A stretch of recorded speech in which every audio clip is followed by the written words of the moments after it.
Hello everyone, good evening to all of you. Once again, welcome back on my YouTube channel, Learn with Concept by Archana Vishwakarma. Now hope you all are good. It's me signing in.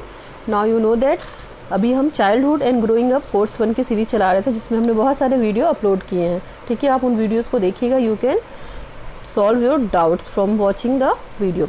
Now आज का जो topic है, आज का topic पढ़ने से पहले आज हम एक स्लोगन पढ़ते हैं. Anyone can be angry, that is easy, but no to be angry with the right person to the right degree at the right time for the right purpose at the right way, that is not easy. Okay, Aristotle को आप सभी जानते हैं, father of biology, father of geology.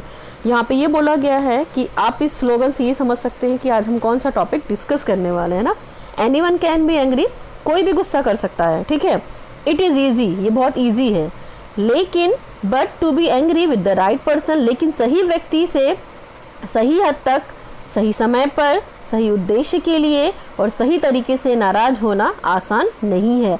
तो आप समझ गए होंगे कि आज हम बात करना चाह रहे हैं इमोशंस के बारे में. हमारे इमोशंस, अगर हम सही टाइम पे अपने सही इमोशंस को प्रकट करते हैं तो हमारे लिए अच्छे होते हैं. बट कभी कभी वो इमोशंस अगर हम गलत तरीके से उसको प्रकट करते हैं तो हमारे लिए क्या होती हैं, किसी को हर्ट कर सकती हैं. तो आज हम पढ़ेंगे इमोशनल इंटेलिजेंस, और इस स्लोगन को आप लिख सकते हैं अपने आंसर को अच्छे से प्रेजेंट करने के लिए कि कोई भी व्यक्ति गुस्सा तो हो सकता है, ये सभी के लिए इजी हो सकता है, लेकिन कोई व्यक्ति सही तरीके से, सही टाइम पे, सही पर्पस के लिए, यानी कि सही उद्देश्य के लिए और सही तरीके से अगर नाराज़ होता है तो वो ईजी नहीं है.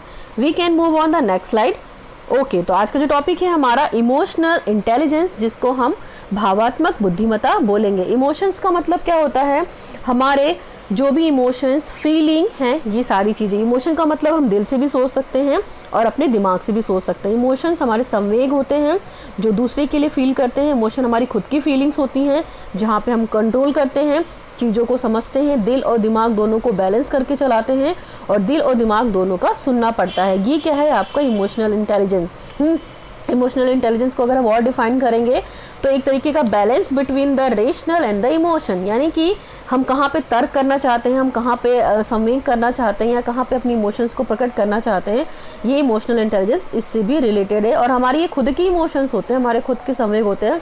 और emotional intelligence never stop growing, ये कभी क्या होते हैं, बंद नहीं होते हैं. कि ऐसा नहीं है जैसे IQ का एडोलसेंस तक एक रहेगा कि IQ लेवल आपको बहुत अच्छा बढ़ेगा आपकी एज के अकॉर्डिंग, बट आफ्टर एडोलसेंस आपका इंटेलिजेंस यानी कि IQ नहीं बढ़ता है. ठीक वैसे ही इमोशनल इंटेलिजेंस क्या है, ये कभी ख़त्म नहीं होगा, स्टॉप नहीं होगा, ये टाइम के अकॉर्डिंग क्या होगा, बढ़ता जाएगा. या इमोशनल इंटेलिजेंस हमेशा आपके पास रहेगा. Move on the next slide. देखिए कि यहाँ पे भगवत गीता का स्लोगन है 1000 BCE, the man is disciplined and happy who can prevail over the turmoil that springs from the desire and anger here on the अर्थ.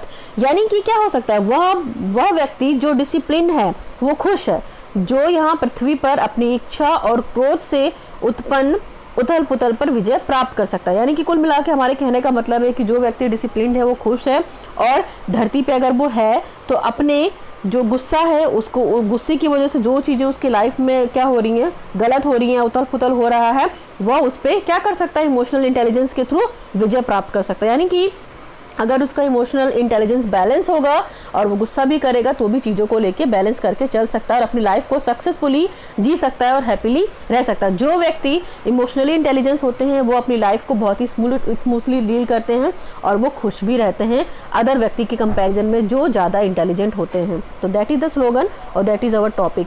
तो आज स्टार्ट करते हैं. Why it is that smart people are not always happy, wealthiest. यानी कि हम यहाँ पे ये बोल सकते हैं कि स्मार्ट पीपल हमेशा क्या होते हैं, वो हमेशा वेल्दीएस्ट नहीं होते हैं. किस लिए वेल्दीएस्ट नहीं होते हैं, क्योंकि स्मार्ट पीपल जो होते हैं वो अपने इमोशनल इंटेलिजेंस को बैलेंस नहीं कर पाते हैं ना. इमोशनल इंटेलिजेंस की बात अगर हम करते हैं तो आपको पता है कि हमारे दिमाग में बहुत सारी कन्फ्लिक्ट्स चलती रहती हैं. इमोशंस हमारे खुद के हो सकते हैं, हम चीज़ों को खुद में सोच सकते हैं, और वही इमोशंस हमारे दूसरे के लिए भी हो सकते हैं. तो इमोशनल इंटेलिजेंस की अगर हम बात करते हैं कुल मिला के तो ये क्या है, एक तरीके से ये इंटेलिजेंस के अपोजिट नहीं है. अगर हम देखा जाए तो भावात्मक बुद्धि जो है वो बुद्धि के विपरीत नहीं है. एक तरीके का इंटेलिजेंस ही है जहाँ पे हम अपने दूसरे की भावनाओं को समझते हैं, कंट्रोल करते हैं. ये एक तरीके का क्या स्पेसिफिक कैरेक्टर है. वहाँ पे हम क्या करते हैं, दूसरे की फीलिंग्स को आइडेंटिफाई करते हैं, पहचान करते हैं, फिर डिफरेंस करना भी सीख जाते हैं। तो ये हमारे इमोशंस हैं जहाँ पे हम कंट्रोल करते हैं अपने फीलिंग्स को और दूसरे की फीलिंग्स को समझने की कोशिश करते हैं। देखिए इंटेंस फीलिंग होती है, बिना इमोशन के कोई लाइफ नहीं है, विदाउट इमोशन नो लाइफ। और इंटेलिजेंस क्या करती है यहाँ पे, इंटेलिजेंस सोचने का काम करती है, लॉजिक लगाने का काम करती है। आप अगर कहीं वर्किंग है तो वर्किंग स्टाइल आपका कैसा है, आपके कॉग्निटिव डेवलपमेंट की बात करती है, मेमोरी की बात करती है। कौन? इंटेलिजेंस। तो दोनों को मिला के पढ़ रहे हैं हम यहाँ पे। तो इमोशनल इंटेलिजेंस क्या होगा, एक तरीके से अपने और दूसरे की भावनाओं को समझना, उसको कंट्रोल करना, उसको डील करना, उसको आइडेंटिफाई करना, उसमें डिफरेंस करना। What are some people intensely like upon the introduction while other are distracted? आपने ये देखा होगा कुछ व्यक्ति जो होते हैं अपने आप को बहुत अच्छे तरीके से रिप्रेजेंट करते हैं, वहीं पे कुछ क्या होते हैं, डिस्ट्रैक्ट रहते हैं। तो वो क्या है, यानी कि वो अपने आप को इमोशनली क्या कर रहे हैं, बैलेंस नहीं कर पा रहे हैं, है ना।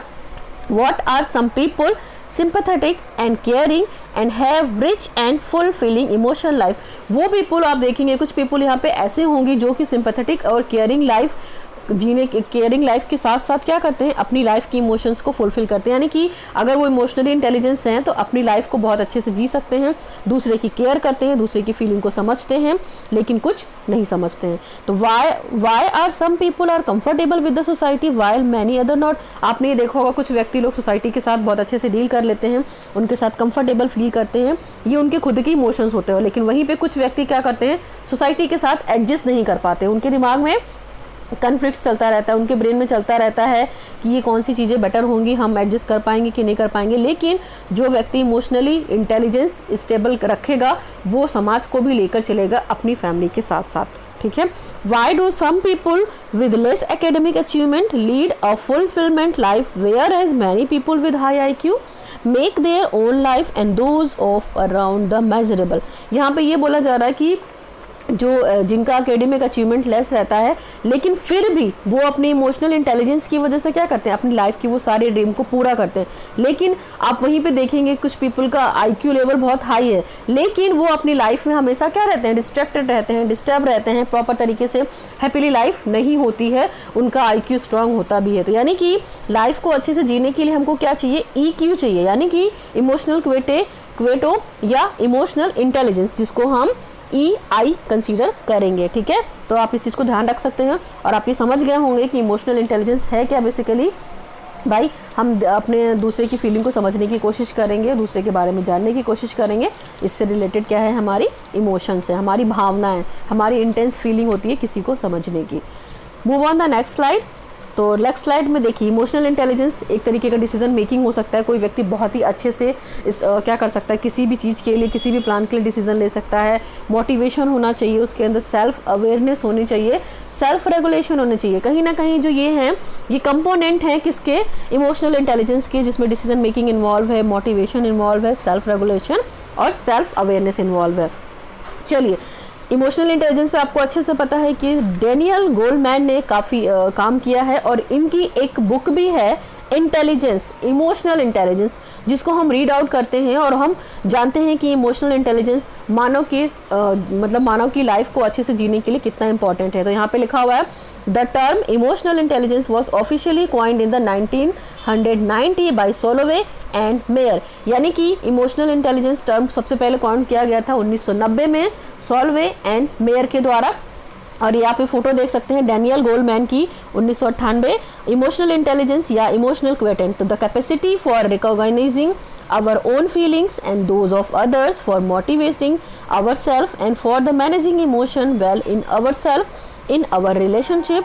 Emotional intelligence describe ability distinct from but complementary to academic intelligence। यानी कि हम यहाँ पे ये कह सकते हैं कि हम दूसरे की फीलिंग को समझने की कोशिश करते हैं या दूसरे की फीलिंग को समझने की वो कैपेसिटी कैसी होती है, हमारा लोगों के लिए मोटिवेशन कैसा है, हम चीज़ों को कैसे मैनेज करते हैं और रिलेशनशिप को कैसे मैनेज करते हैं। इमोशनली इंटेलिजेंस हमारी उस एबिलिटी को डिस्टिंक्ट करता है जो कि क्या होते हैं, हमारे एकेडमिक इंटेलिजेंस से मतलब नहीं होता है। यानी कि अगर हम पढ़ने में बहुत अच्छे हैं, हमारा IQ बहुत अच्छा है, तो ज़रूरी नहीं है कि हमारा इमोशनल इंटेलिजेंस बैलेंस होगा। हम ये नहीं बोल सकते कि कोई व्यक्ति अगर बहुत ज़्यादा इंटेलिजेंट है तो वो क्या होगा, इमोशनल इंटेलिजेंस भी होगा, नहीं हो सकता। कोई व्यक्ति बहुत इमोशनल इंटेलिजेंस इंटेलिजेंस हो, उसका एकेडमिक रिकॉर्ड बहुत अच्छा हो, बट वो अपनी रियल लाइफ में की सिचुएशन में इमोशनली अपने आप को इंटेलिजेंस प्रूव नहीं कर पा रहा, तो ऐसे व्यक्ति क्या होंगे, बहुत दुखी रहेंगे। आपने एक स्लोगन सुना होगा कि जो बहुत बुद्धिमान व्यक्ति होते हैं वो हमेशा दुखी ही रहते हैं। तो उसके पीछे रीज़न क्या है, उसके पीछे यही रीज़न है कि वो अपने इमोशनल इंटेलिजेंस को क्या करते हैं, सस्टेन नहीं कर पाते हैं, कंट्रोल नहीं कर पाते हैं। ये डैनियल गोलमैन का 1998 में कहा गया है, ये उनका पिक्चर है, आप देख सकते हैं। ठीक है, YEEI सो इम्पॉर्टेंट, ये इंटेलिजेंस क्विटेंट या इमोशनल इंटेलिजेंस क्यों इंपॉर्टेंट है, देखते हैं आप। Some research shows that IQ can help you to be the successful to the extent of 20% only in life, the rest of 80% success depends on your EQ।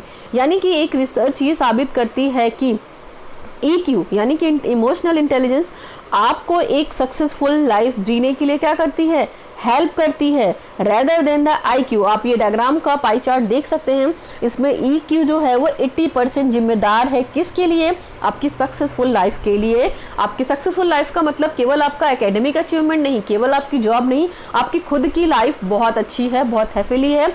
यानी कि आप अगर यहाँ दुनिया में आए हैं तो आप हर सुख सुविधा को ले रहे हैं अपनी एकेडमिक क्वालिफिकेशन के साथ, तो उसके लिए कौन जिम्मेदार है, आपका इमोशनल या इमोशनल क्विटेंट या इमोशनल इंटेलिजेंस। यानी कि जिस व्यक्ति का इमोशनल इंटेलिजेंस या इमोशनल क्विटेंट बैलेंस है वो अपनी लाइफ में 80% सक्सेसफुल आपको दिखाई देगा। और IQ की बात करते हैं इंटेलिजेंस क्विटेंट को, तो वो पर्सन केवल 20% ही सक्सेसफुल हो पाते हैं।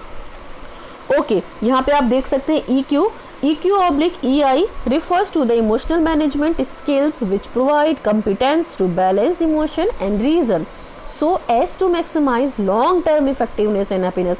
अगर व्यक्ति का इंटेलिजेंस इमोशनल क्विटेंट बैलेंस है तो वो बहुत प्रॉपर तरीके से चीज़ों को सोचता है, वो उसका फीलिंग पार्ट भी बहुत स्ट्रांग होता है और वो इमोशनली चीज़ों को क्या करता है, मैनेज करता है, लाइफ को बैलेंस करता है, रीजनफुल रखता है और वो क्या करता है, बहुत टाइम तक इफेक्टिव रहेगा और क्या रहेगा, खुश रहेगा। रैदर देन जो व्यक्ति केवल दिमाग से काम करते हैं वो हमेशा खुश नहीं रहते हैं। लेकिन आपने उन व्यक्तियों को देखा होगा जो दिल के साथ साथ दिमाग का भी क्या करते हैं, भरपूर यूज़ करते हैं और दोनों के चीज़ों को बैलेंस करके चीज़ों को चलते हैं, तो इसी को हम क्या बोलते हैं, इमोशनल इंटेलिजेंस। तो वो व्यक्ति ज़्यादा खुश है और ज़्यादा इफेक्टेड है।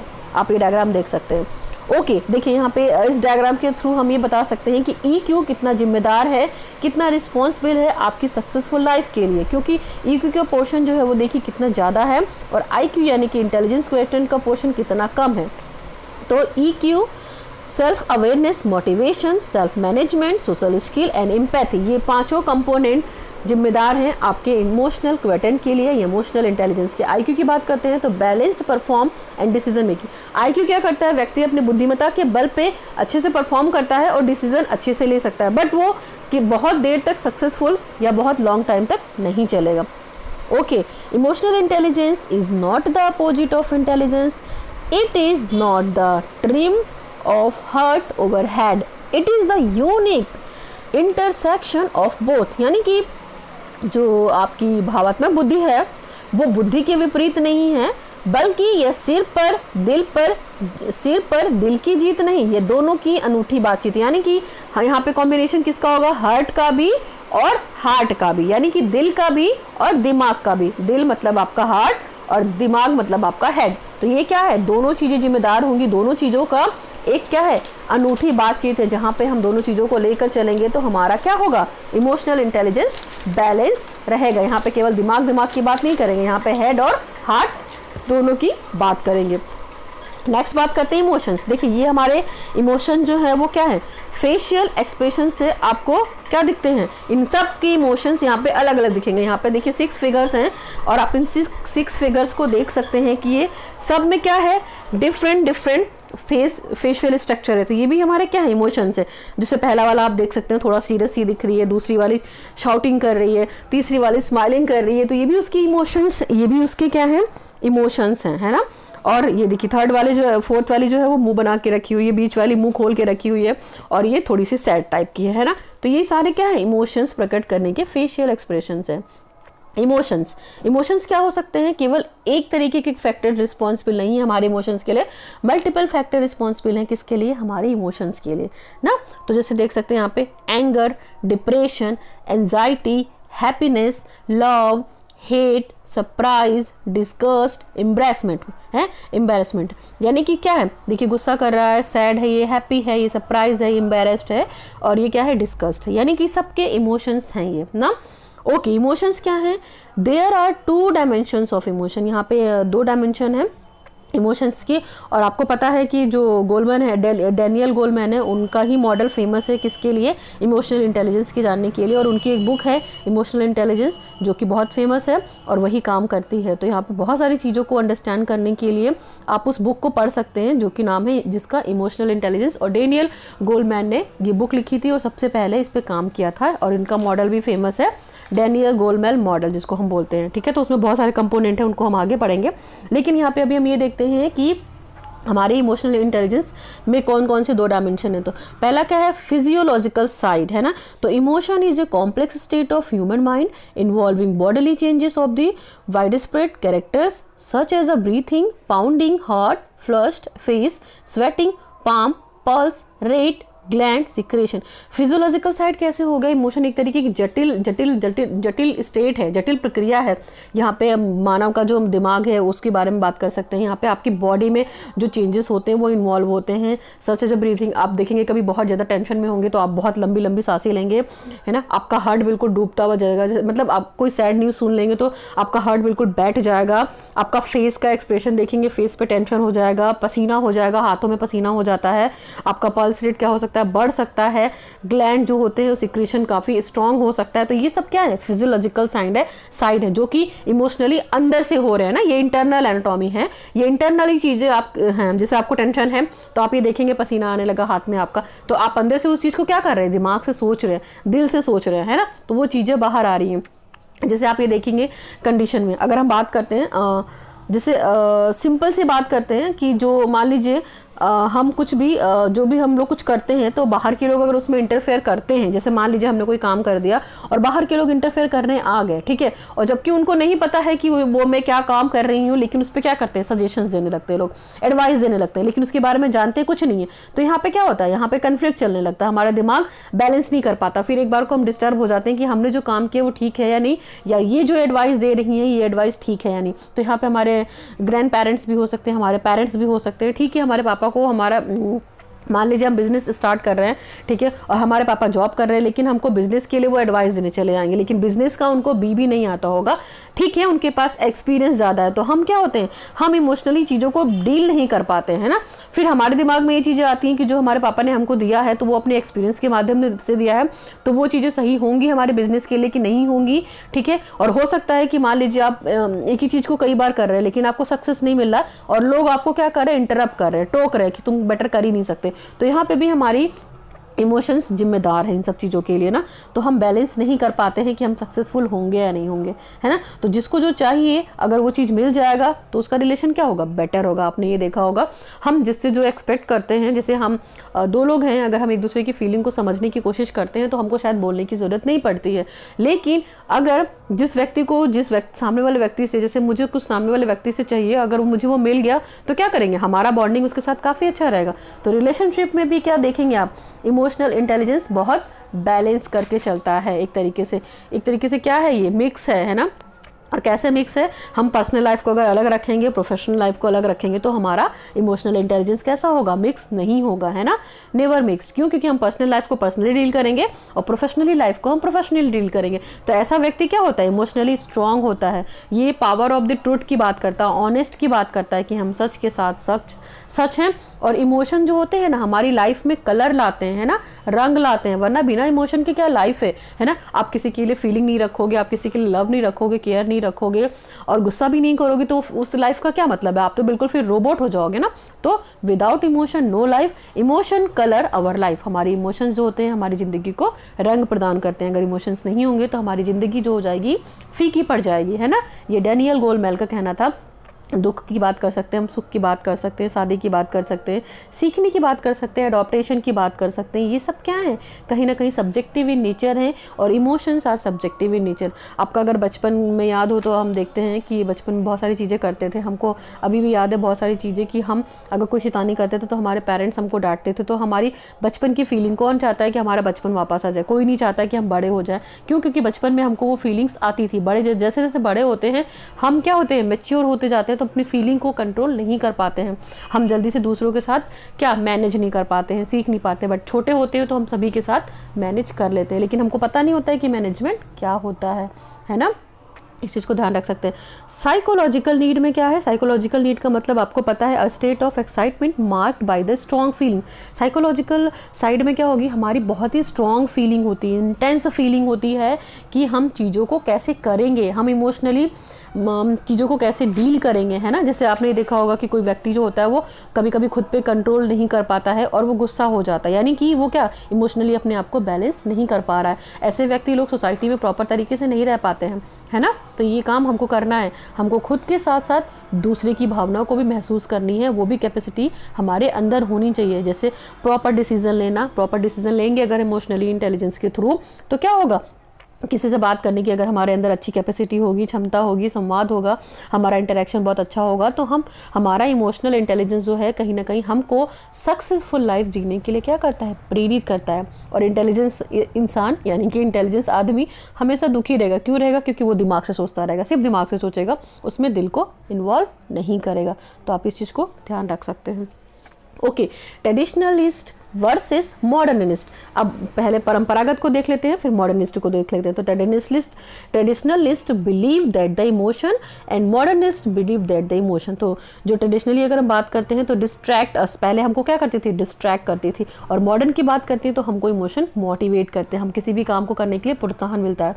फिर है मेक अस वेलनरेबल, फिर मेक अस कॉन्फिडेंट। हमको जो मॉडर्न वाली वो इमोशंस है वो हमको क्या कॉन्फिडेंट बनाती है, और पहले वाला जो था वो हमको चीज़ों को पीछे खोजने के लिए करते थे। फिर है क्लाउड अवर जजमेंट, ठीक है, स्पीड अवर एनालिसिस। क्लाउड अवर जजमेंट, हम जो डिसीजन लेते हैं उसमें बहुत ही मतलब कहते हैं ना कि बादल थोड़ी देर के लिए आए और बरस कर चले गए, तो हमें समझ में नहीं आता था कि हम चीज़ों को कैसे करेंगे। स्पीड अवर एनालिसिस, यहाँ पे हमारी एनालिसिस की करने की क्षमता काफ़ी बढ़ जाती है अगर मॉडर्न तरीके में देखेंगे।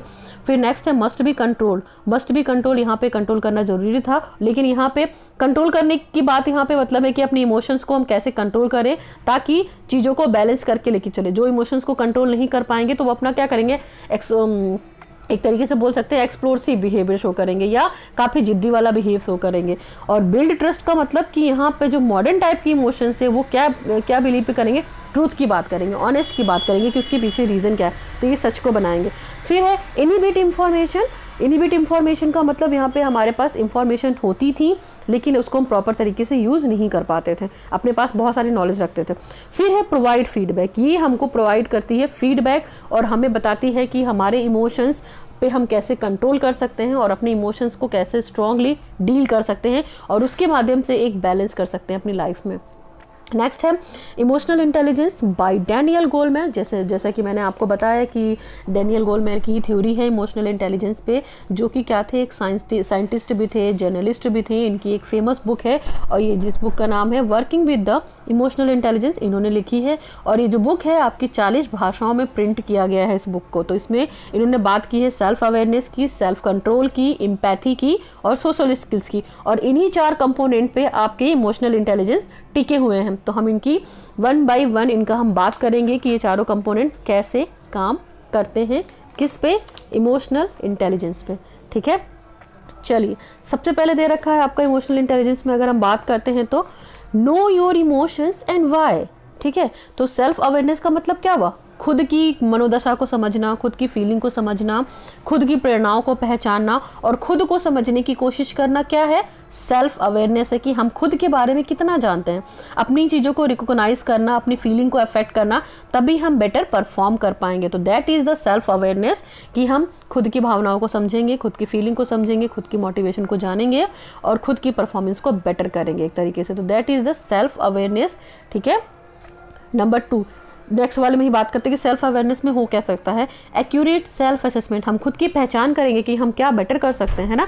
खुद की पहचान जब व्यक्ति कर लेता है तो चीज़ों को बेटर तरीके से वो डील कर सकता है। यहाँ पे आप देख सकते हैं इसको है तो ये स्लिम ट्रिम, लेकिन इसको इमेज कैसा दिख रहा है कि ये बॉडी बिल्डर बन सकता है, तो वो इसके अंदर शायद वो सेल्फ अवेयरनेस आ रही है कि हाँ हम इस काम में बेटर हो सकते हैं या फ्यूचर में इस काम को बेटर कर सकते हैं। यहाँ पे तो बाहर मिरर के बाहर देखिए आप उसकी इमेज कैसी है और मिरर के अंदर की इमेज देखिए, तो वो अपने आप को क्या पहलवान समझ रहा है या बॉडी बिल्डर समझ रहा है, जबकि ऐसा कुछ भी है नहीं। लेकिन वो क्या कर रहा है, आइडेंटिफाई कर रहा है, सेल्फ अवेयर हो गया कि हाँ हम इस चीज़ पे काम कर सकते हैं, अपनी पहचान कर रहा है, अपनी खुद की कंडीशन को देख रहा है।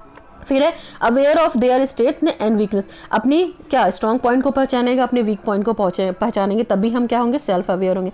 Learning from the experiences, learning from the experiences का मतलब कि हम अपने अनुभव से सीखेंगे, हमने अगर गलतियां की होंगी पास्ट में तो फ्यूचर में उस गलती को दोहराएंगे नहीं।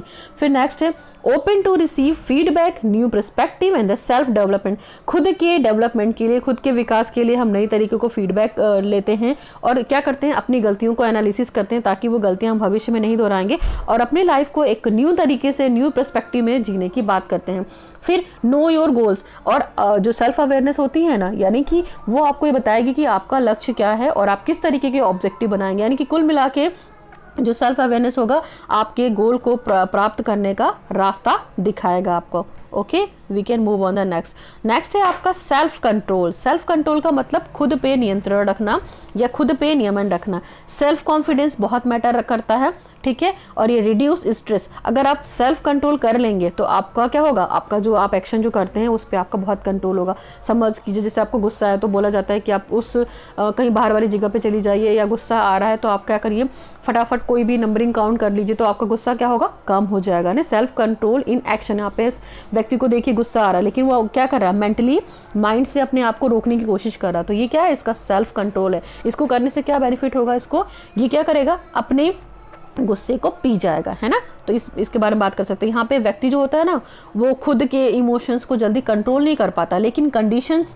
के अकॉर्डिंग क्या करता है, एक्शन कर देता है। जैसे मान लीजिए कोई ऐसी कंडीशन है वहाँ पे गुस्सा करने की जरूरत नहीं है बट वो गुस्सा कर रहा है, तो क्या है, उसका खुद पे कंट्रोल नहीं है। लेकिन सिचुएशन के हिसाब से व्यक्ति अगर अपने आप को मेंटली कंट्रोल कर पा रहा है तो वो क्या होगा, वो चीज़ें सेल्फ कंट्रोल करके क्या करेगा, सिचुएशन को हैंडल कर लेगा, अपने गुस्से को पी जाएगा, ठीक है।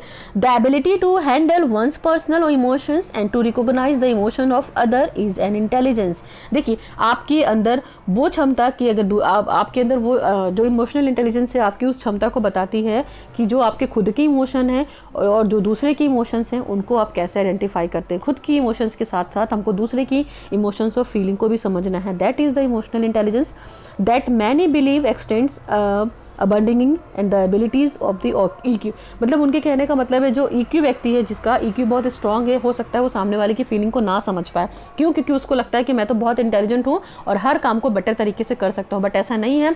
ट्रूली तो अगर ये देखा जाए तो गोल्डमैन का ये कहना था कि जो व्यक्ति अपने EQ को बैलेंस करके रखता है वो लाइफ में ज़्यादा सक्सेसफुल होता है रैदर देन द IQ। यानी कि लाइफ को जीने के लिए EQ ज़्यादा रिस्पॉन्सिबल है in comparison to IQ। Empathy का मतलब यहाँ पे क्या हुआ, भावात्मक सहानुभूति, है ना। भावात्मक सहानुभूति का मतलब यहाँ पे क्या करेंगे, सामने वाले की फीलिंग को समझने की कोशिश करेंगे ना। जो सिंपैथी है वो सामने वाले की फीलिंग को क्या करेगा, अपने अंदर लाने की कोशिश करेगा। तो इसमें हम क्या करेंगे, दूसरे की फीलिंग को समझने की कोशिश करेंगे, है ना। तो इस चीज़ को आप ध्यान रख सकते हैं। एम्पैथी में दूसरे की फीलिंग को समझना है, जितना हम खुद की फीलिंग को समझते हैं उतना ही दूसरे की इमोशंस को समझने की कोशिश करेंगे एम्पैथी में ना। तो एम्पैथी जैसे मान लीजिए हमारा सामने वाला अगर व्यक्ति रो रहा है या मेरी फ्रेंड रो रही है तो हम उसको चुप कराने की कोशिश करेंगे, क्योंकि हमको भी दर्द हो रहा है, हमको भी दुख हो रहा है। क्यों? क्योंकि मेरी फ्रेंड रो रही है। आपने ये दोस्तों को देखा होगा, अगर हमारा दोस्त दुखी है तो हम भी दुखी हो जाते हैं। क्यों? क्योंकि उसकी इमोशंस को हम समझ रहे हैं। तो ये क्या है, हमारी एम्पैथी है, हमारी ये भावात्मक सहानुभूति है ना। ओके, तो tone of voice, facial expression और any other non verbal ways. आप ये देख सकते हैं कि अगर आपका दोस्त आपसे कुछ नहीं कह रहा तो भी आप उसके चेहरे के टेंशन वाले भाव को देखकर जजमेंट ले सकते हैं कि वो दुखी है या कैसा है। फिर आप उसकी आवाज़ से अंदाज़ा लगा सकते हैं कि उसको किस चीज़ की ज़रूरत है। फिर any other non verbal ways, यानी कि वो बिना कुछ कहे भी क्या करेंगे, आपकी फीलिंग को समझने की कोशिश करेंगे। तो that is known as the empathy, यानी कि भावात्मक सहानुभूति, ठीक है। जैसे यहाँ पे आप देख सकते हैं ये जो पिक्चर है इस पिक्चर में ये शो हो रहा है कि जो फ्रेंड है अपनी फ्रेंड को चुप करा रही है। फिर यहाँ पे आप ये देखेंगे कि एनिमल बारिश में भीग रहा है, तो जो व्यक्ति है वो छाता देकर उसको प्रोटेक्ट कर रहा है, रेन से बचा रहा है। तो क्या है, वो एनिमल के भीगने वाले दर्द को समझने की कोशिश कर रहा है। और इस वाली इमेज में जो लड़की है वो अपने दोस्त की फीलिंग को समझने की कोशिश कर रही है। तो that is the empathy. Next one है सोशल स्किल। सोशल स्किल का मतलब क्या होता है, सामाजिक कौशल। तो यहाँ पे ट्रस्ट, रिकॉग्नाइज और कम्युनिकेट, 3 चीज़ें रिस्पॉन्सिबल हैं। जैसे जिस व्यक्ति के अंदर सोशल स्किल बहुत ज़रूरी है, तो क्या करेगा, सोशल स्किल के लिए क्या है, सुनना बहुत ज़रूरी है ना। खुद के पॉइंट ऑफ व्यू को भी हम वर्बली चीज़ों को सुन सकते हैं। सोशल जो ऐसा व्यक्ति होता है जो इमोशनली बैलेंस करके चले, तो उसका सोशल स्किल बहुत अच्छा होना चाहिए, उसका सोशल नेटवर्क बहुत अच्छा होगा, वो रिलेशन में बहुत जल्दी एडजस्टमेंट करेगा, कॉपरेशन करेगा, और कुल मिलाकर समाज में क्या करेगा, एक अच्छा अस्तित्व, एक अच्छा नेटवर्क बनाएगा, और बनाकर क्या करेगा, अपनी लाइफ को बेटर बनाएगा, है ना। तो सोशल स्किल व्यक्ति के अंदर जरूर होना चाहिए। और जहाँ पे ट्रस्ट मैटर करता है, चीज़ों का रिकॉल करना मैटर करता है, रिकॉग्नाइज करना मैटर करता है, और लोगों से कम्युनिकेट करना भी मैटर करता है। आप ऐसे व्यक्तियों को देखेंगे कि सोसाइटी में इनका एक अलग ही लीडरशिप वाला क्वालिटी होता है। ऐसे व्यक्ति को सभी लोग पसंद करते हैं जिनके अंदर सोशल कम्युनिकेशन बहुत अच्छा होता है। तो हमारा इमोशनल इंटेलिजेंस को बैलेंस करने के लिए सोशल स्किल भी क्या है, कहीं हद तक जिम्मेदार है। और हम हर जगह जाएंगे तो छा जाएंगे। आपने ऐसे बहुत से व्यक्तियों को देखा होगा कि जो व्यक्ति थोड़ी देर के लिए ही आते हैं, बट क्या होता है, हम उनसे इंप्रेस हो जाते हैं। तो उनके पास क्या है, समाज में जो भी चीज़ें हो रही हैं, चीज़ों को कैसे डील करना है, अपनी कम्युनिटी कैसे बनानी है, दूसरे की इमोशंस को कैसे रिस्पेक्ट देनी है, और किस तरीके से डील करना है, वो सारी चीज़ों को जानते हैं। तो ये उनका एक अच्छा स्किल होता है, और वो काफ़ी जल्दी क्या होते हैं, हाईलाइट हो जाते हैं और फेमस हो जाते हैं, लोगों से दोस्ती जल्दी कर लेते हैं, और अपना सोशल नेटवर्क बहुत स्ट्रॉन्ग बना के रखते हैं। तभी उनको काम पड़ने पे ज़रूरत पड़ती है, तो वो हेल्प करेगा। नेक्स्ट है आपका सोशल स्किल। सोशल स्किल में देखिए, resolve the conflict. Social skill में क्या है, हम अगर कन्फ्लिक्ट से दूर रहते हैं, लड़ाई झगड़े में इन्वॉल्व नहीं होते हैं, तो हमारा, मान लीजिए सोसाइटी में कोई फाइट हो रही है, हमारी कम्युनिटी में कोई फाइट हो रही है, तो उसको अगर हम रिजॉल्व करवा लेंगे तो हमारी सोशल स्किल बहुत अच्छी होगी। Be less critical. आप कम क्रिटिसाइज कीजिए, आप आलोचना से बचिए, आप निगेटिविटी से बचिए। आप लोगों को निगेटिविटी के बारे में मत बताइए। अगर निगेटिव वाली चीज़ें हैं भी, तो उसको आप पॉजिटिविटी में कन्वर्ट करने की कोशिश कीजिए। ये भी क्या है, आपकी सोशल स्किल्स है। इससे क्या होगा, आपके दोस्त लोग जल्दी बनेंगे। Do not over think. आपको एक्स्ट्रा सोचने की जरूरत नहीं है कि आप बिल्कुल एक्स्ट्रा सोचे चले जा रहे हैं, और जो चीज़ है भी नहीं एक्चुअली में, उसको आप सोच रहे हैं, तो उसी को हम क्या करते हैं, ओवर थिंक करते हैं। तो सोशली स्किल्स व्यक्ति ओवर थिंक नहीं करते हैं। Okay, 4 areas of the emotional intelligence. तो मैंने वही 4 एरिया आपको बताया, मैं यहाँ पे फटाफट रीड आउट कर देती हूँ, मैंने समझा दिया है। Self awareness, self management, social awareness, relationship management. तो सेल्फ अवेयरनेस में क्या है, know your story and how it affects you. आप अपनी स्टोरी को जानते हैं और कैसे आपके जीवन को ये प्रभावित करती है। सेल्फ मैनेजमेंट में हम क्या देखेंगे, learn skills for the breathing and the relaxation. हम चीज़ों को लेकर क्या करते हैं, सोचते हैं, और अपने आप को कैसे आगे मैनेज करना है कंडीशन के अकॉर्डिंग, उसी हिसाब से अपने आप को रिलैक्सेशन दिलाने की भी कोशिश करते हैं कि हम किसी कंडीशन को कामफुली या रिलैक्सफुली कैसे सॉल्व कर रहे हैं, जबकि वहाँ पे प्रॉब्लम है लेकिन हम शो नहीं कर रहे हैं। क्यों? क्योंकि हम खुद को मैनेज कर पा रहे हैं, सेल्फ मैनेज कर पा रहे हैं, खुद पे हमारा कंट्रोल है ना। सोशल अवेयरनेस, सोशल अवेयरनेस का मतलब क्या है, understand the non verbal social signals. यानी कि हमको वो समझना है, जो सोसाइटी में सोशल सिग्नल्स हैं उनको बिना कहने की समझने की ज़रूरत है। कि सोसाइटी में हमारी आसपास की जो सोसाइटी है, हमको उनसे क्या होना चाहिए, अवेयर रहना चाहिए कि हमारे आस में कौन रह रहा है, पड़ोस में कौन रह रहा है, और उनको कोई दिक्कत है तो हम उनकी हेल्प कर सकते हैं, बीइंग अ नेबर ना। रिलेशनशिप मैनेजमेंट में क्या हो सकता है, develop skills for the reflective and the listening and empathy. हमने वही बात की कि ये स्किल आपके अंदर चीज़ों को सुनेंगे, लोगों के लिए सहानुभूति रखेंगे, तो ऑटोमेटिक आप रिलेशनशिप को बहुत ही अच्छे से मैनेज कर पाएंगे। ये चीज़ें हमारी, जैसे आप ये देखेंगे मैरिड लाइफ में क्या होता है, जैसे एक व्यक्ति मैरिड है तो वो अपनी ऑफिस के लाइफ को बहुत अच्छे से डील करेगा, यानी कि अपनी प्रोफेशनल लाइफ को बहुत प्रॉपर तरीके से डील करेगा, और अपने पर्सनल लाइफ को भी डील करेगा, दोनों को मिक्स नहीं करेगा, तभी उसका रिलेशनशिप मैनेजमेंट स्ट्रांग होगा। फिर है make peace with your past. वो क्या होता है, अपनी जो उसका पास्ट है उसके साथ आराम से चल सकता है, ठीक है। फिर नेक्स्ट है सेल्फ मैनेजमेंट में complete basin your emotion healing work. यानी कि यहाँ पे क्या करेगा, जो उसकी इमोशनल हीलिंग है उनको क्या करेगा, अपनी बेसिक चीज़ों के साथ मैनेज करने की कोशिश करेगा। फिर develop a positive view of other, और दूसरों के लिए वो पॉजिटिविटी सोचेगा। Learn skills for healthy assertiveness, और दूसरों से क्या करेगा, एक अच्छी तरीके का स्किल सीखने की कोशिश करेगा। क्योंकि देखो, सीखना भी क्या है, एक तरीके की कंडीशन है, एक तरीके की आर्ट है कि हम चीज़ों को दूसरे के थ्रू कितनी जल्दी सीखते हैं, और सीख करके क्या करते हैं, उन चीज़ों को स्ट्रॉन्ग बनाने की कोशिश करते हैं। तो अपने रिलेशनशिप मैनेजमेंट के लिए हमको हेल्दी असर्टिवनेस भी होना चाहिए। फिर know your beliefs, know your emotions and know your behaviour pattern. आप जानते हैं, आपका खुद का ये आत्मज्ञान है कि आपके विश्वास क्या हैं, आपके फीलिंग्स क्या हैं, आपकी इमोशंस क्या हैं और आपका बिहेवियर पैटर्न क्या है। हम उसी के अकॉर्डिंग काम करते हैं। फिर नेक्स्ट है learn skills for soothing and the motivating your self. हम कुछ चीज़ों को मैनेज करने की कोशिश करते हैं कि हम अपनी लाइफ को अच्छा कैसे बना सकते हैं। तो उसके लिए हम हमेशा क्या होंगे, मोटिवेटेड होंगे। कुछ भी करेंगे तो बहुत खुशी से करेंगे, है ना। कोई भी काम करने का होगा तो हमारे अंदर जुनून होगा, भले हम उस काम को करने में क्या होते हैं, फेल होते हैं, लेकिन हम फिर भी ये उम्मीद करेंगे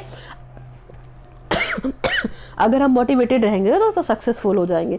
फिर है understand the basic human emotions needs. आपको समझना पड़ेगा, अगर आप सेल्फ अवेयर हैं तो आप दूसरे की जो भावनाएं हैं, दूसरे व्यक्ति की जो भावनाएं हैं, उसकी चीज़ों को समझेंगे, उसकी ज़रूरतों को समझेंगे। Learn conflicts resolution skill. आप ये जो लड़ाई झगड़ा है, जो संघर्ष है, उसमें से बाहर निकलने की कोशिश करेंगे, उसको सॉल्व करने की कोशिश करेंगे। Know your relationship pattern. और अपने आप संबंधों के पैटर्न को जानते हैं। आप खुद क्या हैं, आप खुद चीज़ों को कैसे कर सकते हैं और खुद चीज़ में कौन सा आपका वीक पॉइंट है, कौन सा आपका स्ट्रांग पॉइंट है, आप बेटर जानते हैं। Maintain healthy eating and exercise. और सेल्फ मैनेज होने के लिए आपको पता है कि हेल्दी खाना होता है और हेल्दी खाएंगे तो हम हेल्दी रहेंगे, यानी कि स्वस्थ मस्तिष्क में स्वस्थ शरीर में स्वस्थ मस्तिष्क का निर्माण होता है। फिर understand games and the personal integrity. और सोशल अवेयरनेस में आप लोगों के साथ इन्वॉल्व होइए, वहाँ पे गेम्स वगैरह खेलिए, आप सोसाइटी का ग्रुप बनाइए, वहाँ पे मस्ती मजाक कीजिए, शाम में टहलने जाइए, वॉक कीजिए, अपना ग्रुप बनाइए। हम मतलब जो भी है, जैसा भी है, आप एक अच्छा टाइम स्पेंड कीजिए और लोगों की पर्सनल फीलिंग को भी समझने की कोशिश कीजिए और यूनिटी बना के रहिए। फिर develop skills for support and the affirmative of the others. यहाँ पे आपको स्किल्स को जो मैनेज करना है तो आपको एक सपोर्ट चाहिए, ठीक है। और अगर आपको लोगों से सपोर्ट मिलता है तो आप रिलेशनशिप भी उसी तरीके का बना सकते हैं और उसको स्ट्रॉन्ग कर सकते हैं। यहाँ पे इमोशनल इंटेलिजेंस के डोमेन्स हैं, जिससे पहला वाला आप ये साइकिल को देख सकते हैं। No your emotions. आप अपनी इमोशंस को पहचानिए कि आप क्या कर सकते हैं। नेक्स्ट है मैनेज योर इमोशन। अपनी इमोशंस को कंट्रोल करना सीखिए कि जैसी कंडीशन है हम उस कंडीशन के अकॉर्डिंग अपने आप को डील कर पाए, है ना। अगर दुखी की कंडीशन है तो भी उस दुखी की कंडीशन में आपको गुस्सा नहीं होना है, आपको चिल्लाना नहीं है, उस प्रॉब्लम को सॉर्ट आउट करना है। नेक्स्ट है recognise and know others emotion. आप दूसरे की इमोशंस को पहचानने की कोशिश कीजिए कि वो क्या फील करते हैं, केवल आप अपने इमोशंस को उस पर थोपते मत रहिए। नेक्स्ट है आपका manage the emotions of other. दूसरे की इमोशंस को मैनेज करना सीखिए कि हम किस तरीके से उसको मैनेज कर सकते हैं और मैनेज करके उसको भी हम खुश रख सकते हैं। नेक्स्ट है motivation your self. Motivation your self, आप हमेशा खुद को क्या करिए, मोटिवेट करते रहिए, ताकि जो भी आपको काम करना है उस काम के लिए क्या हो, आप सक्सेसफुल रहो। आप कोई भी काम करिए बिल्कुल खुश होकर करिए, आपके फेस पे वो खुशी झलकनी चाहिए और आपके फेस पे, आपकी बॉडी लैंग्वेज से, बॉडी टोन से, जेस्चर और पोस्चर से आपके अंदर वो काम करने का जुनून होना चाहिए। तो हमेशा आप अपने आप को एनर्जेटिक रखिए, एंथुजियास्टिक रखिए, तभी चीज़ें बैलेंस हो पाएंगी और आप सक्सेसफुल हो पाएंगे। नेक्स्ट है emotional intelligence. Understanding emotions, using emotions, managing emotions, perceiving emotion. Understanding emotion का मतलब हमें दूसरे की भावनाओं को समझना है। यूजिंग इमोशंस का मतलब हमें किसी के लिए रूड नहीं होना है, एंगर नहीं होना है, अपने इमोशंस को यूज़ करना है ना। अगर हम किसी को लाइक करते हैं तो हम उसको बोल सकते हैं ये मेरी फीलिंग है आपके लिए, है ना। ऐसे बहुत सारे इमोशन, जैसे बच्चे को माँ प्यार करती है तो बताती है ना कि इमोशनल इंटेलिजेंस क्या होता है, ठीक है। मैनेजिंग इमोशंस का मैं आपको एक अच्छा सा एग्जांपल दे देती हूँ। कैसे एग्जांपल हो सकता है कि जो एक माँ होती है बच्चे को इमोशनली कैसे मैनेज करती है। तो जैसे छोटे बच्चे को आपने देखा होगा कि दूध नहीं पीना होता है, बच्चा बोलता है हम दूध नहीं पियेंगे, दूध नहीं पियेंगे, माँ चिल्लाती रहती है दूध पी लो। लेकिन माँ इमोशनली इतनी इंटेलिजेंस होती है, वो इतनी स्ट्रांग होती है कि बच्चे को बोलेगी आपको नेक्स्ट डे से दूध नहीं मिलेगा, तो बच्चा सोचेगा ना क्यों नहीं दूध मिलेगा, हमको दूध चाहिए। नहीं, माँ बोलती है नहीं मुझे दूध, बच्चे को दूध नहीं मिलेगा, बट बच्चा बोलता है नहीं मुझे दूध चाहिए, तो बच्चा क्या करेगा, फटाक से दूध का गिलास उठाएगा और वो पी लेगा, है ना। तो बच्चे ने दूध का गिलास पी लिया और दूध को फिनिश कर दिया। तो माँ ने क्या किया, इमोशनली मैनेज किया कंडीशन को, और यहाँ पे गधा और कौन बना, बच्चा बना। बच्चे को पता है माँ ने क्या किया, बच्चे को उस वक्त तो नहीं पता होता है कि माँ ने क्या किया, लेकिन बच्चे ने दूध पी लिया। तो माँ ने क्या किया, माँ ने इमोशनली इंटेलिजेंस शो किया कि हमने बच्चे को दूध पिला दिया और बच्चे को क्या किया, बचा लिया। बच्चे को बाद में समझ में आया कि गधा और उल्लू कौन बना, वो बच्चा बना। और माँ इमोशनली इतनी स्ट्रांग थी कि उसने कंडीशन को मैनेज किया और बच्चे को दूध पीने के लिए प्रेरित भी किया। परसीविंग इमोशंस का मतलब है कि हम दूसरे की इमोशंस को क्या करें, देखने की कोशिश करें, रिसीव करने की कोशिश करें डिफरेंट तरीके से, है ना। अगर अपने इमोशंस की हम बात करते हैं तो दूसरे की इमोशंस की भी बात हम करेंगे, तभी प्रॉपर तरीके से डिसीजन ले पाएंगे और अपनी लाइफ में क्या होगा, सक्सेसफुल कन्वर्सेशन कर पाएंगे। नेक्स्ट है आपका low emotional intelligence, high emotional intelligence. तो यहाँ पे आप देख सकते हैं जिनका इमोशनल इंटेलिजेंस लो होता है वो कैसे हो सकते हैं और जिनका हाई होता है वो कैसे हो सकते हैं। तो लो वाले में देख सकते हैं आप, लो वाले में देखिए आप, अगर एग्रेसिव, डिमांडिंग, इगोइस्टिक, बोसी, कन्फर्मेशनल, यानी कि जिनके पास लो होगा वो काफ़ी गुस्से वाले होंगे, वो बिल्कुल डिमांडिंग होंगे और इगोइस्टिक होंगे, उनकी जो कन्फर्मेशनल चीज़ें होंगी वो बहुत ही खराब होंगी, वो मैनेज करके नहीं चल सकते। हाई वाले में क्या होंगे, असर्टिव होंगे, सबको लेकर चलेंगे, एम्बिशियस होंगे, किसी भी काम को करने के लिए क्या होंगे, प्रेरित होंगे, ड्राइविंग होंगे, स्ट्रॉन्ग विल्ड होंगे और हमेशा पॉजिटिव रहेंगे, डिसीजन बहुत अच्छे से लेंगे। येलो वाले को देखिए आप, इसमें दे रखा है ईजिली डिस्ट्रैक्टेड, वो क्या होगा जिसका ई आई लो होगा तो वो डिस्ट्रैक्टेड रहेगा, ग्लिप्ड रहेगा, सेल्फिश होगा और वो पुअर लिसनर होगा। क्यों? क्योंकि वो किसी की बात को सुनेगा नहीं और इम्पल्सिव तरीके का बिहेवियर शो करेगा, उल्टा बिहेवियर शो करेगा। ठीक, हाई वाले में देखेंगे तो बिल्कुल वार्म रहेगा, एनर्जेटिक रहेगा, सोशियलेबल रहेगा, सबके साथ मिलकर चलेगा, उसके चेहरे पे आपको एक अलग से चार्म दिखेगा और लाइफ को जीने के लिए हमेशा पॉजिटिव रहेगा। ग्रीन वाले को आप देख सकते हैं, resistant to change the passive and unresponsive social stubborn, यानी कि क्या, वो अपने आप को चेंज करना है उसके लिए सबसे बड़ा तकलीफ हो जाएगा, वो जैसा रहेगा वो वैसा ही बनना चाहेगा। अगर उसको कोई एक्टिव बनने के लिए बोलेगा तो वो पैसिव बनेगा और एक तरीके से वो क्या करेगा, रिस्पॉन्स भी नहीं देगा ना। और इसमें देखिए ग्रीन वाले में patient, stable, predictable, consistent, good listener, ये क्या होगा, एक अच्छा लिसनर होगा, उसके पास पेशेंट भी होगा, चीज़ों को देख के वो स्टेबल होगा और चीज़ों को लेके कंसिस्ट भी होगा, तो वो ज़्यादा बेटर रहेगा ना। फिर ब्लू वाले को देखिए आप, critical, picky, fussy, hard to please, perfectionist, यानी कि क्या होगा, ये हमेशा सोचता रहेगा, आलोचना करता रहेगा, फिर पिकी भी रहेगा, फुसी भी रहेगा और इसके लिए क्या होगा, चीज़ों को बहुत हार्ड तरीके से डील करेगा, है ना। क्यों? क्योंकि आपको पता है ये सुनेगा नहीं तो जाहिर सी बात है काम भी करेगा नहीं और जब ये काम नहीं करेगा तो हो सकता है दूसरे लोग इसको पसंद भी कम करें। फिर ये क्या है, डिटेल्ड रहेगा, केयरफुल रहेगा, केयरटिव रहेगा, हमेशा मेटिकुलस रहेगा, सिस्टमेटिक तरीके से अपनी चीज़ों को डील करेगा और नीट भी रहेगा। तो that is the difference between the low E I और high E I. Okay, emotional intelligence आप ये देख सकते हैं, इस फ्लो चार्ट को भी देख सकते हैं। तो appraisal and the expression of emotion, ये हमारे सेल्फ भी हो सकते हैं, अदर भी हो सकते हैं। सेल्फ में हम चीज़ों को बोलकर भी देख सकते हैं, अदर्स में नॉन वर्बल भी हो सकता है। तो आप इसको देखिएगा, रेगुलेशन ऑफ इमोशन में इन सेल्फ और अदर सेल्फ, इन सेल्फ में नॉन वर्बल परसेप्शन और इन अदर्स में एम्पैथी, तो आप इस चीज़ को देख लीजिएगा। ठीक, यूटिलाइजेशन ऑफ इमोशन, तो फ्लेक्सिबल प्लानिंग कर सकते हैं हम, प्लानिंग फिक्स नहीं करनी चाहिए, टाइम के अकॉर्डिंग हम चेंज कर सकते हैं। क्रिएटिव थिंकिंग का मतलब बच्चा कुछ रचनात्मक सोचेगा। रीडायरेक्ट अटेंशन का मतलब चीज़ों को कितना अटेंटिव देख रहा है कि उसको किस चीज़ की कितनी ज़रूरत है, यानी कि वो अपने ईक्यू को स्ट्रॉन्ग बनाने की कोशिश करेगा। जैसे यहाँ पे वर्क प्लेस की बात कर सकते हैं। मोटिवेशन का मतलब वो हमेशा क्या रहेगा, प्रेरित करेगा। जैसे अगर उसको कोई क्रिटिसाइज भी करेगा तो क्या करेगा, उस क्रिटिसाइज से वो ऊपर उठकर लाभ उठाने का हुनर दिखाएगा, अपने काम को बेटर करेगा, अपने बिहेव में सुधार लाएगा, वैलिड काम करेगा ना, प्रोफेशनल और पर्सनल रिलेशनशिप को बैलेंस करके चलेगा, है ना। तो ये सारी चीज़ें हैं। जैसे आप ये एक एग्जांपल ले सकते हैं कि हर हंसता हुआ व्यक्ति क्या हो सकता है, वो खुश होगा, जरूरी नहीं है वो बाहर से तो खुश है लेकिन अंदर से हो सकता है दुखी हो। तो यहाँ पे फ्रेंडशिप, लव, इन सबको क्या करेगा, इमोशनली इंटेलिजेंस के माध्यम से बैलेंस करने की कोशिश करेगा। दूसरों को इमोशनली ब्लैकमेल करके क्या करेगा, अपना काम भी निकलवा सकते हैं। जो इमोशनल इंटेलिजेंस व्यक्ति होते हैं वो क्या करेंगे, दूसरे को उल्लू बनाकर, ठीक है, वो क्या करेंगे, अपना काम निकलवा लेंगे। तो ऐसा इंटेलिजेंस व्यक्ति कर सकते हैं जो कि इमोशनली स्ट्रांग होंगे। ये आप इमोशनल इंटेलिजेंस का डायग्राम देख सकते हैं और ये डायग्राम बहुत कुछ कह रहा है। जैसे मैंने आपको बताया कि यहाँ पे हेड और हार्ट का कॉम्बिनेशन होगा, यानी कि व्यक्ति जो इमोशनली स्टेबल होगा वो दिल और दिमाग दोनों से सोचेगा। यहाँ पे लीडर्स भी हो सकते हैं ऐसे व्यक्ति जो कि इमोशनली स्ट्रांग होते हैं। Enhance your ability, influence and engage team, ये क्या करते हैं, ये जो होते हैं अपनी पर्सनालिटी को काफ़ी इन्हेंस करते हैं, एबिलिटी के माध्यम से काफ़ी लोग इनसे प्रभावित हो जाते हैं और इनका टीम बहुत अच्छा बन जाता है। यू, है ना। तो create more Joy and sustainable in your life, अपनी लाइफ में और अपनी फैमिली में काफ़ी सक्सेसफुल होते हैं ऐसे लोग। फिर हेल्थ केयर, ये अपनी हेल्थ की भी काफ़ी देखभाल करते हैं। Deliver more effective patient care, है ना, अपनी केयर भी करते हैं। ऑर्गेनाइजेशन के बारे में बात करते हैं तो tap the human side of the high performance, ये हमेशा कोशिश करेंगे ईक्यू वाले, जिनका ईक्यू स्ट्रांग होगा, अपनी लाइफ में बहुत अच्छा काम करने की, सक्सेसफुल काम करने की, ताकि वो अपनी लाइफ को और ऊपर तक ले जा सके, रेदर देन द आईक्यू वाले व्यक्ति, है ना।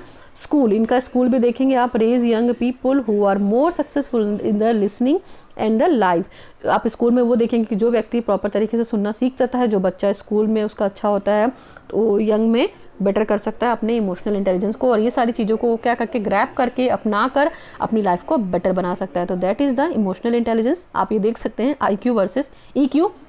और IQ में देखिए आपको सिर्फ 32 दिखाई दे रहा है, यानी कि आइडिया जनरेशन हो रहा है IQ में, है ना। IQ का मतलब क्या हुआ, रीजन करेगा, वो क्रिटिसाइज करेगा, प्लानिंग करेगा किसी चीज़ के बारे में, अमूर्त विचारों को समझने की कोशिश करेगा, लैंग्वेज की बात करेगा, ठीक है, लेकिन खुद के, दूसरे की हो सकता है समझने की कोशिश ना करे। बट EQ में क्या करेगा, अगर कोई किसी की भाषा को समझने की कोशिश कर रहा है, उसकी कैपेसिटी को समझने की कोशिश कर रहा है, उसकी फीलिंग को समझने की कोशिश कर रहा है, तो ये ज़्यादा बेटर है ना। क्यों? क्योंकि ये लाइफ में अच्छे डिसीजन ले सकते हैं। EQ plus IQ equal to success. जिनका ये दोनों बैलेंस है, मतलब EQ होने के साथ साथ अगर IQ भी है, तो आपकी लाइफ और सक्सेसफुल हो सकती है। तो आप इस इक्वेशन को लिख सकते हैं। तो अगर हमारा EQ बैलेंस है, यानी कि इमोशनल इंटेलिजेंस है, तो हम हमेशा सीखेंगे, हम हमेशा खुश रहेंगे और हम रोएंगे, गाएंगे, सीखेंगे, खेलेंगे, कूदेंगे, लेकिन क्या होंगे, हम इमोशनली इंटेलिजेंस होंगे, लाइफ को अच्छे से जी पाएंगे और बैलेंस करके चलेंगे। कंक्लूजन ये निकलता है कि to be able to coach oneself through the difficult times in life influences not only our own lives but also the lives of our friends, family members and the others who are close to us। देखिए, जो emotional intelligence होता है हमको इतना able बनाता है कि हम दूसरे की फीलिंग को समझेंगे, डिफ़िकल्ट टाइम में भी समझेंगे, उससे इफेक्टेड नहीं होंगे कि उससे टेंशन में आ गए तो प्रॉपर तरीके से जीना छोड़ देंगे, अपने फ्रेंड से मिलना छोड़ देंगे, फैमिली मेम्बर से। यानी कि अगर हम इमोशनली स्टेबल हैं तो अपने फ्रेंड से बनाकर चलेंगे, अपनी फैमिली को बहुत हैप्पी रखने की कोशिश करेंगे, हेल्दी रखने की कोशिश करेंगे, अपनी फैमिली मेम्बर्स की हर बात को समझने की कोशिश करेंगे, क्या वो कहना चाहते हैं, और हम दूसरों लोगों से क्या होंगे, प्रेरित भी रहेंगे हमेशा। तो ओके, आप ये देख सकते हैं बोचिनो 99 की ये डेफिनेशन कंक्लूजन है। तो आपका ये क्वेश्चन है, आप इस क्वेश्चन का आंसर हमको कमेंट सेक्शन में दे सकते हैं।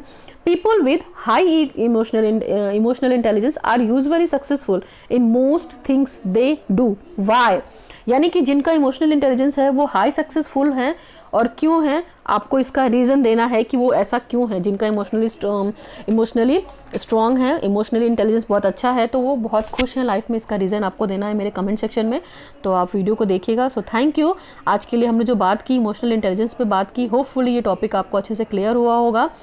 फिर भी इन केस इस टॉपिक में कोई दिक्कत हो तो you can ask me in my comment section. और मेरे वीडियो से आपको अगर थोड़ी भी हेल्प मिलती है, आपके लिए वीडियो हेल्पफुल रहता है, तो आप इस वीडियो को लोगों तक शेयर कीजिए, चैनल को सब्सक्राइब कीजिए और लाइक कीजिए। सो आज के लिए बस करते हैं। Thanks for watching the video. Now signing off, learn with concept bye Archana Vishwakarma.